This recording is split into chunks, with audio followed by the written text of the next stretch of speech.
ഇടുക്കി പൂപ്പാറ ഒഴിപ്പിക്കലിൽ സർക്കാരിനെയും ഉദ്യോഗസ്ഥരെയും വിമർശിച്ച് വ്യാപാരി വ്യവസായി സംസ്ഥാന പ്രസിഡന്റ് രാജു അപ്സര. കുടിയൊഴിപ്പിക്കൽ നിരോധന നിയമം കൊണ്ടുവന്നത് EMS ആണ്. ആ നിയമത്തിന് മുകളിലിരുന്നാണ് ഈ സർക്കാർ ഭരിക്കുന്നത്. കുടിയിറക്കുന്നതിനെതിരെ AKG ഇടുക്കിയിൽ നടത്തിയ നിരാഹാര സമരം മറക്കരുതെന്നും വ്യാപാരികളെ തെരുവിലിട്ട് പോയാൽ അനുഭവിക്കേണ്ടി വരുമെന്നും അദ്ദേഹം വ്യക്തമാക്കി.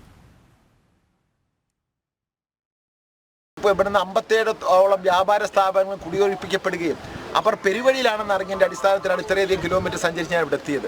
തീർച്ചയായും ഗവൺമെൻറ് ഇത് പരിഗണിക്കും, ബഹുമാനപ്പെട്ട MLA അതിന് വേണ്ട നേതൃത്വം നൽകും എന്നാണ് ഞങ്ങൾ പ്രതീക്ഷിക്കുന്നത്. അതിന് ഏതറ്റം വരെ പോകാൻ ഏകോപന സമിതി തയ്യാറാണ്. ഉടനെ തന്നെ ഈ വ്യാപാര സ്ഥാപനങ്ങൾ തുറന്ന് അവർക്ക് പ്രവർത്തിക്കാനുള്ള അവസരം ഉണ്ടാക്കി കൊടുക്കണം. വളരെ തീവ്രവാദികളെ നേരിടുന്ന പോലെ നേരിടേണ്ടവരല്ല അവർ ഈ നാടിൻ്റെ എല്ലാ നിയമങ്ങളും പാലിച്ച് ജീവിക്കുന്നവരാണ്. ഈ നാടിനെ പൊന്നാക്കി മാറ്റിയവരാണ്. ഇടുക്കി ജില്ലയെ കേരളത്തിൻ്റെ മാതാവാണ് ഇടുക്കി ജില്ല. അത് ആദ്യം മനസ്സിലാക്കണം. അത് ആക്കി മാറ്റിയത് ഈ പാവപ്പെട്ടവരാണ്. ഇവിടെ വസിക്കുന്ന പാവങ്ങളാണ്. ഈ ജില്ലയ്ക്ക് പുറത്തുനിന്ന് വന്ന് താമസിക്കുന്നവരാണ്. അത് തമിഴ്നാട്ടുകാരാകാം, മലയാളികളാകാം. അവരിന്ന് ഈ മണ്ണിൻ്റെ മക്കളാണ്. അത് മനസ്സിലാക്കാൻ തയ്യാറാകണം.